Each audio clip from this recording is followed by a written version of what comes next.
Supreme কোর্টে পর সংসদেও বড় জয় রাহুল গান্ধীর। অবশেষে পদ ফিরে পেলেন রাহুল গান্ধী।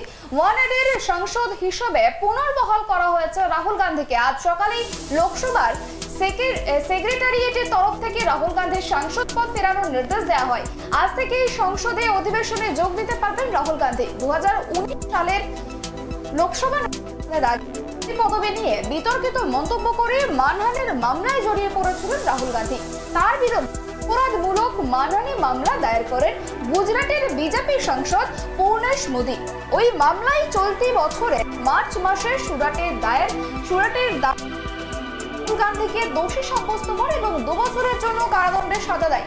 সুরাট আদালতের রায়ের পরদিনই জনপ্রতিনিধি আইন অনুযায়ী রাহুল গান্ধী ওই রায়কে চ্যালেঞ্জ করেই প্রথমে গুজরাট হাইকোর্ট ও পরে সুপ্রিম কোর্টের দ্বারস্থ হয়েছিলেন রাহুল গান্ধী। আজ সেই সুপ্রিম রায়ের পর সাংসদ পদ ফিরে পেলেন রাহুল গান্ধী। এই বিষয় নিয়ে আমরা বিস্তারিত জানবো। আমাদের সঙ্গে সরাসরি লাইভে রয়েছেন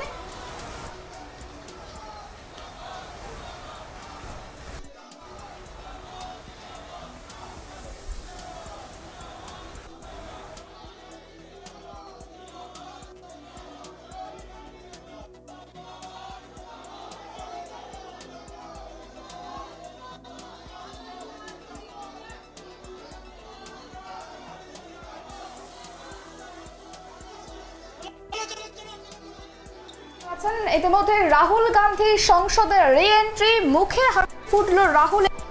এবং শুধুমাত্র রাহুল গান্ধী নয়, রাহুল গান্ধীর যে সমস্ত অনুগামীরা, কংগ্রেসের কর্মী সমর্থকেরা সকলেই কিন্তু খুবই আনন্দিত এবং উচ্ছ্বাসিত রাহুল গান্ধীর এই জয়ের পর।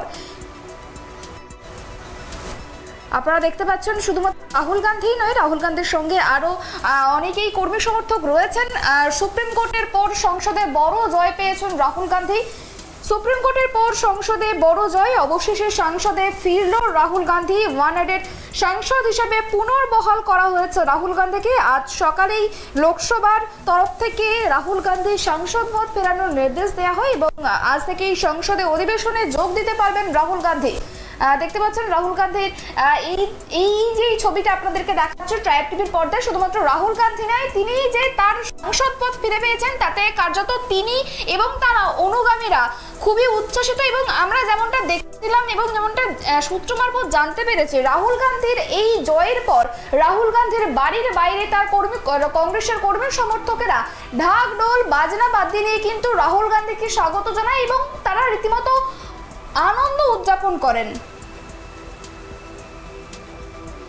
এই বিষয় নিয়ে আমরা আরো বিস্তারিত জানবো। আমাদের সঙ্গে সরাসরি নিউজ রুম থেকে রয়েছেন আমাদের প্রতিনিধি গৌতম। যে বিষয়টা জানার চেষ্টা করব, রাহুল গান্ধীর একটা বিশাল বড় জয় যাকে বলা যেতে পারে। দীর্ঘদিন পর কিন্তু অবশেষে তিনি সাংসদ পদ ফিরে পেয়েছেন এবং এই যে জয়, এই জয়টা তার কর্মী সমর্থকরা কিভাবে দেখছে এবং রাহুল গান্ধীর এই যে জয়, রাহুল গান্ধী বা তার এই জয়টাকে কিভাবে সেলিব্রেশন করবেন?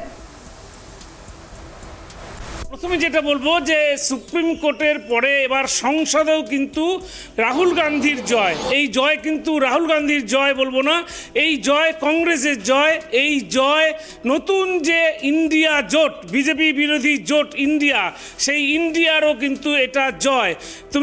তোমাকে বলতে পারি এটাই যে ইন্ডিয়া নতুন যে প্ল্যাটফর্ম তৈরি হয়েছে বিজেপি বিরোধী জোটে, এটা কিন্তু এই রাহুল গান্ধীর এই সংসদ পদ ফিরে পাওয়ায় কিন্তু অক্সিজেন তারা পেল। শুধু অক্সিজেন পেল না, নেতৃত্বের যে বিষয়টা, কংগ্রেস নেতৃত্বের যে বিষয়টা ছিল, লোকসভায় দাঁড়িয়ে কংগ্রেসের হয়ে প্রতিনিধিত্ব করা যে প্রধান মুখ ছিলেন কংগ্রেসের যুবরাজ যিনি রাহুল গান্ধী, তিনি এতদিন কিন্তু সংসদে তিনি ঢুকতে পারছিলেন না।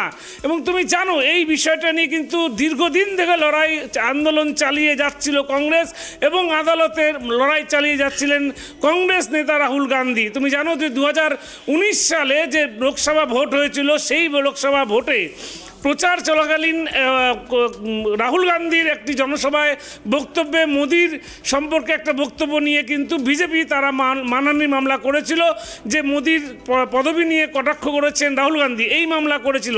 এবং এই মামলার রায় আমরা দেখতে পেয়েছিলাম যে চলতি বছর অর্থাৎ সুরাট আদালতে, সেই আদালতে কিন্তু এই রাহুল গান্ধীর তার সাংসদ পদের খারিজ করার পাশাপাশি তার 2 বছরের সাজা হয়েছিল। এবং এরপরেই কংগ্রেস হাইকমান্ড এবং রাহুল গান্ধী নিজে তারা কিন্তু সুপ্রিম কোর্টে দ্বারস্থ হন এবং সুপ্রিম কোর্ট যে রায় দিয়েছেন, যে রায় হচ্ছে যে তার সেই যে সাজা 2 বছরের সাজা, সেই সাজার আদেশ কিন্তু স্থগিতাদেশ দিয়েছেন।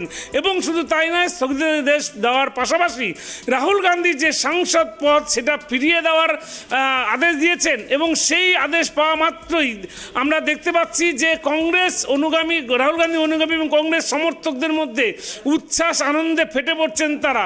রাহুল গান্ধীর যে বাসভবন সাউথ ব্লকে, সেই বাসভবনে কিন্তু আমরা দেখতে পাচ্ছি যে রাহুল গান্ধীর যারা অনুগামী রয়েছেন, যারা কংগ্রেস কর্মী সমর্থক রয়েছেন, তারা কিন্তু বাদ্যি বাজনা নিয়ে তারা কিন্তু আনন্দ উৎসবে মেতে উঠেছেন, উৎসবে আনন্দে মেতে উঠেছেন। কেননা কংগ্রেস নেতা, কংগ্রেসের যুবরাজ রাহুল গান্ধী তিনি আবার লোকসভায় ফিরতে পেরেছেন এই আনন্দে। এবং শুধু তাই নয়, তোমাকে একটা জিনিস আমি সুবর্ণা বলবো, এই 2024-এর লোকসভা ভোটের আগে, এবং তুমি জানো আজকেই বাদল অধিবেশনে কিন্তু প্রবেশ করছেন রাহুল গান্ধী, এবং তিনি লোকসভায় যে কদিন ছিলেন, যে কদিন তিনি থাকতেন এবং যে কদিন তিনি থাকেন, সেই কদিন কিন্তু লোকসভায় বিরোধী দলের নেতৃত্ব তিনি দিয়ে থাকেন। কেননা লোকসভায় মোদির যে মোদি বিরোধী যে কথাবার্তা, মোদি বিরোধী যে আলোচনা, সেটা নেতৃত্ব দেন রাহুল গান্ধী, যেটা কিন্তু কিছুদিন ধরে আটকে পড়েছিল। এখন থেকে এই লোকসভার বাদল অধিবেশন কিন্তু বিরোধীদের ক্ষেত্রে আরও উত্তাল হবে।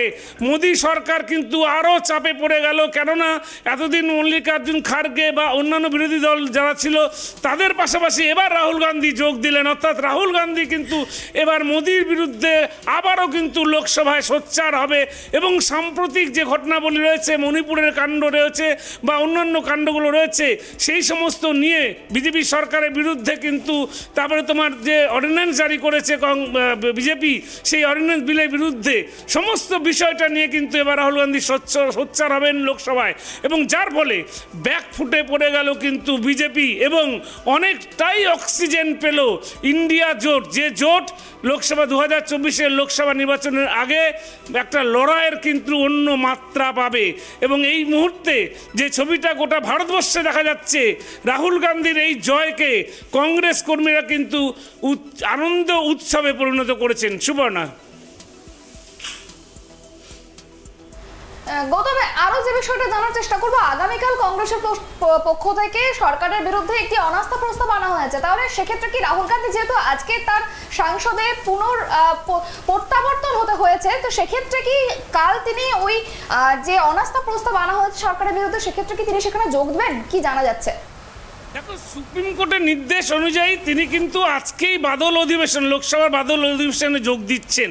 অর্থাৎ তার মানে এটাই ধরে যাচ্ছে যে আগামীকাল যে অনাস্থা প্রস্তাব আনতে চলেছে কংগ্রেস, সেই প্রস্তাবে বিপক্ষে ভোট দান, অর্থাৎ ভোটাধিকার থাকবে হচ্ছে রাহুল গান্ধীর। কেননা এটাই কিন্তু জানা যাচ্ছে, যখন তাকে সাংসদ পদ ফিরিয়ে দেওয়া হয়েছে এবং সংসদে তিনি যখন প্রবেশ করতে পেরেছেন, এখন 542 জন সাংসদের মধ্যে একজন কিন্তু সাংসদ হচ্ছে রাহুল গান্ধী। অতএব এই অনাস্থা প্রস্তাবে কিন্তু তার কিন্তু ভোটাধিকার থাকলো।